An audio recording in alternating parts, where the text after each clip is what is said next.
Ugh. My water pump stopped working. What should I do? This video is about how to diagnose a water pump issue and replace a Shurflo water pump. Hi everyone, welcome back to the channel. If you're new, please subscribe and hit the like button. I'm close to getting 1,000 viewers, which is a big deal in the world of YouTubers. So we left home for the AIM, the all-inclusive motorhome rally in Colorado. For those of you who aren't familiar with AIM, it's AIM, aimclub.org. They do probably 18 or 19 events a year, all rallies, and they are just the best of the best. I really enjoy meeting all these other van folks at those rallies, and it's just top shelf. Anyway, hey, en route to the rally, I attempted to flush my toilet, and to my surprise, there was no water. It made no sense to me, as it's always worked. But for those subscribers who follow my channel, I spent the last about 3 or 4 months in Europe. I had winterized my van before leaving, so I thought I may have forgotten to open a valve. Unfortunately, after diagnosing the issue, it was a water pump failure, meaning I had to replace the water pump. So in this video, I'm going to show you my step-by-step diagnosing the Shurflo water pump and the resolution. At the end of the video, I'm going to add a screenshot of the steps I took to diagnose the Shurflo water pump. But let me kind of walk you through what I did, and then I'll do a quick summary. As you can imagine right now, you're looking at the Shurflo water pump. So the first thing I did was, of course, verify the water pump is turned on. And of course that the water pump has fresh water. The freshwater tank has fresh water in it. I verified that the city and flash freshwater tank, a switch was turned on the city, and then I tried again and nothing happened. So of course I had to locate the water pump. Now I'm in a Patriot van, so here's the back of it. This is the back seat, and it's right down here behind it. So the first thing I did, I turned the water pump on, and I felt this. I could feel it shaking. Now, the fact that it was shaking meant that I, in fact, did have power to the water pump, so I knew the water pump was working. I then tried turning on the spigot at the sink, and a very small amount of water did come out. What that meant to me was the pump was working in terms of the outflow.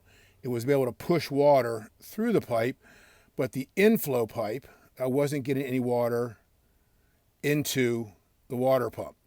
So my first thought was, this is the filter. Underneath here, there's a cap. You can untwist it. I thought maybe that filter was clogged, and it was not clogged. So again, I know I had fresh water. I know I wasn't getting water in, and I thought maybe my outside shower was on because the pump wasn't shutting off. And so I walked outside, nothing was on. So I thought, okay, my outside shower is not on. What could it be? So I thought, well, I just winterized. Maybe I left a valve shut. So the valves I looked at, here's the valve. As you can see, it's open. Here's a valve that's opened also. Inline means open, closed. A T means closed. But the lines I had were open, so I know I was good to go in terms of getting water in. Next thing I did, I traced this goes to the water, freshwater tank, and I pushed it like this, and I couldn't feel water. So in other words, this pump was not pulling water into the water pump itself. So I said, okay, I know I have fresh water. I know the pump works. I know if I get water beyond the pump, it will pump it out. And so my next step was I connected the city water when I got to the AIM rally. On city water, everything worked perfectly. So that confirmed to me that I didn't miss a valve. All my valves were turned open rather.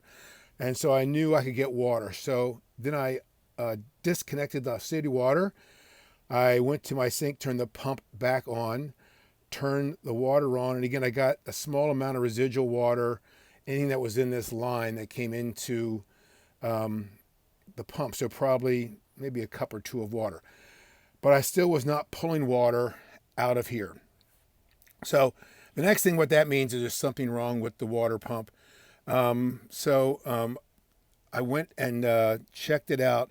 Inside this water pump, there's a thing called a check valve.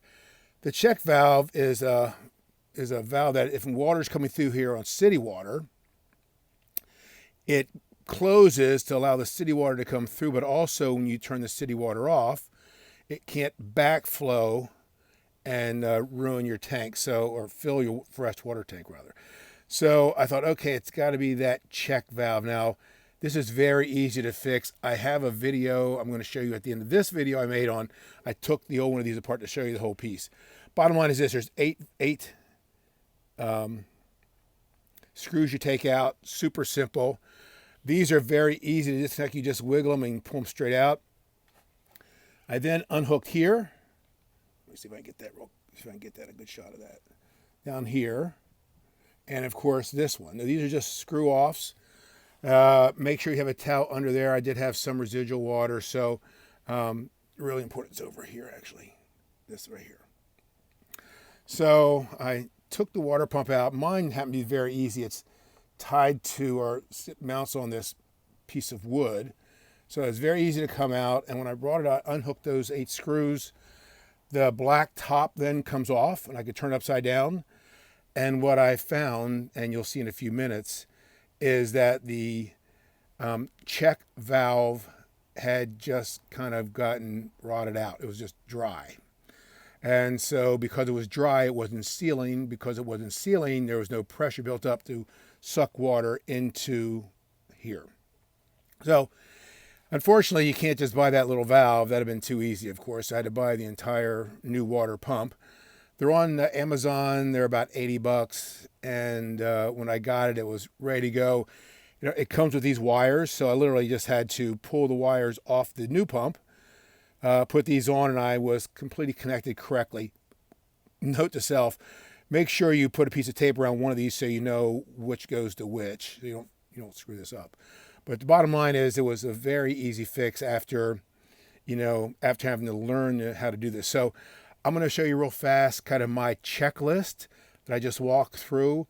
And then I'm going to attach on the back of this where I take the old one of these apart so I can actually show you that valve and how to take it apart. Again, super simple. I was able to do it. The one thing I would recommend, and I have a video on this, so I'll attach it to the end of this, but I joined an RV club called Safe Ride RV. And it's like a Good Sam's. I think it's a much better club. The reason I liked it so much is because they provide free technical assistance. And so this is the first water pump I've had to replace ever. And I've been an RVer since 2011, so I'm on year 14. And my first water pump, bottom line is, I didn't know how to do this. The good news is you can call Shurflo, you can call Safe Ride RV. I think their website is saferiderv.com. Anyway, again, I have a video on this. I'll stick to the top of this. But they have technical assistance, RVIA certified techs that kind of walk you through what to look for. And they're stellar. They've got the manual in front of them. These guys are experts. So they kind of walk you through how to fix it. And it was really easy. It was so easy. Think about this. So the water pump cost me $80 and legitimately 15 minutes to figure it out because I didn't know what I was doing. I don't think it took me 10 minutes to reinstall it. Good level of satisfaction for a novice like myself to put a water pump in and then turn it on. It actually worked. It was really cool. Bottom line is, if you are new to RVing, you're going to have 1,000 questions as you go along. These guys at Safe Ride RV are really sharp. And they do all the things like a normal club does, of tire replacements, water, the whole bit. But this piece I liked about it, and the reason I joined was this technical assistance, and it's a big one. Anyway, let me go fast. We'll show you. Sorry for the mess, but I finally got home, and I want to show you this. So this is my checklist. I'll kind of hold it there for a second so you guys can get a screenshot of it. That's how I did mine. And then again here, I'm going to attach on the very back of this one, taking apart my old Shurflo water pumps. You can see how to do it and what I was looking for. All right, thanks guys for watching. And again, please subscribe, like, leave me a comment. It would really help. Thank you. Okay, so I want to go ahead and show you this pump. Here's the Shurflo pump. It's one we all have. Of course, and I want to show you, so this was on top, that's what it looked like. There are 8 screws you take out. When you take out those 8 screws, the first thing I looked at was this plunger. Yes, it went up and down, but my problem was you can see it wore out, and that's why I couldn't have back pressure in the pump. I couldn't draw water, in other words. But the other things you want to look at in that checklist is this. So as soon as I pulled it off, the first thing I did is look at these diaphragms, anything in there, some grains of sand or anything else like that, all these.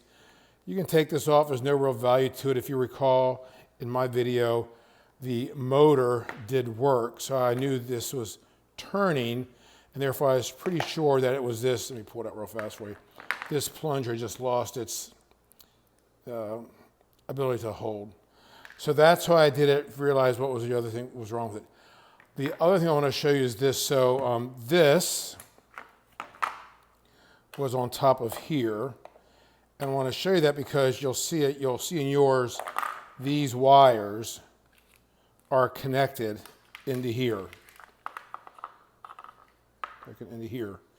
And so you got to give them a tug to get them out, but you'll see they do come out. My point is, if you're going to swap out the pump like I did, instead of cutting these wires that go to your system, what I should have done, and I failed to do, by the way, I was in a hurry, I should have just worked these loose here and pulled them out, and then I could have just connected these into the brand new one, versus I cut them off. As you can see, I was just hurrying, cut them off, and then had to reconnect with a connector like this,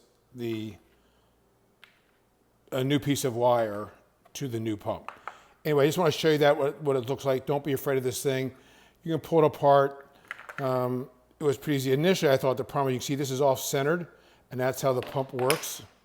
I thought it was a pump issue with this, and what I discovered as soon as I got in, you can see that this piece was just, the plunger was just, had gotten hard. Here it is, because I had not used it enough. I think the other thing I learned is you really have to use this water pump regularly. Recall in my video, I had put it into, I have been in Europe, so I winterized my pump, and it just dried out. The fact is it just dried out. So that's what I did. I hope that helps everyone.